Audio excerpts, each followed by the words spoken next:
Hi అండి, నమస్తే. Welcome back to Chandana's వంటిల్లు.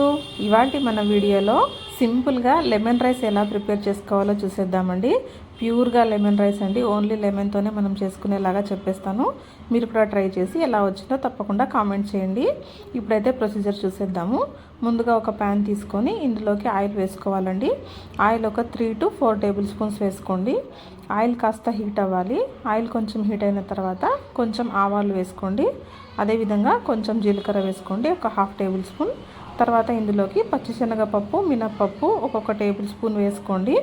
తర్వాత ఇందులోకి ఎండుమిర్చి అండి, ఒక 4 ఎండుమిర్చి తీసుకొని ఈ విధంగా కట్ చేసి వేసుకోండి. తర్వాత ఈ పోపు దినుసుల్ని కాస్త ఆయిల్లో ఫ్రై అవ్వాలండి, కాస్త చిటపటలాడాలి.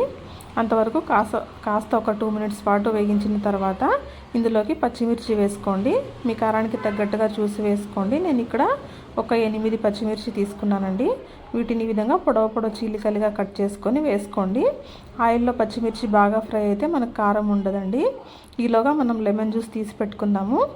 తర్వాత ఇందులోకి పచ్చిమిర్చి కాస్త ఫ్రై అయిన తర్వాత కొంచెం పసుపు, కొంచెం ఉప్పు వేసుకోండి. ఉప్పు ఒక టేబుల్ స్పూన్ వేసుకోండి, పసుపు ఒక 1/2 టేబుల్ స్పూన్ వేసుకోండి. తర్వాత దీన్ని కొంచెం బాగా మిక్స్ చేసుకున్న తర్వాత ఒక 2 మినిట్స్ పాటు ఉంచితే చాలండి, మన గుజ్జు రెడీ అయిపోతుంది. ఇప్పుడు ఫ్లేమ్ ఆఫ్ చేసేయండి. ఆఫ్ చేసి ఇది కాసేపు చల్లారాలండి. చల్లారిన తర్వాత మనం లెమన్ జ్యూస్ వేసుకోవాలి. వేడి మీద వేసుకుంటే బాగోదండి, టేస్ట్ మారిపోతుంది. ఇలా ఒకసారి ట్రై చేయండి. చల్లారిన తర్వాత లెమన్ జ్యూస్ వేసి ఒకసారి మిక్స్ చేసేయండి.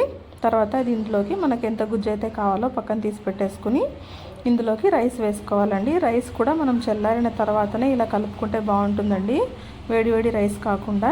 ఇలా ఒకసారి కొంచెం చల్లారనివ్వండి. అన్నం చల్లారిన తర్వాత ఇలా మొత్తం మనం మిక్స్ చేసేసుకుంటే మన లెమన్ రైస్ రెడీ అయిపోతుందండి. చాలా సింపుల్ కదా, తప్పకుండా మీరు కూడా ట్రై చేయండి. బిగినర్స్ కూడా చాలా ఈజీగా చేసేయచ్చండి. చూడండి, చూడడానికి చాలా కలర్ఫుల్గా ఉంది కదా. ఇందులో మీకు కావాలంటే మధ్యలో కొంచెం పల్లీలు కూడా యాడ్ చేసుకోవచ్చండి, కావాలంటే వేసుకోండి. అంతేనండి. ఈ వీడియో కనుక మీకు నచ్చినట్లయితే ప్లీజ్ లైక్ చేయండి, షేర్ చేయండి అండ్ సబ్స్క్రైబ్ చేయండి. మరో మంచి రెసిపీతో మళ్ళీ మీ ముందు ఉంటాను. అంతవరకు బాయ్.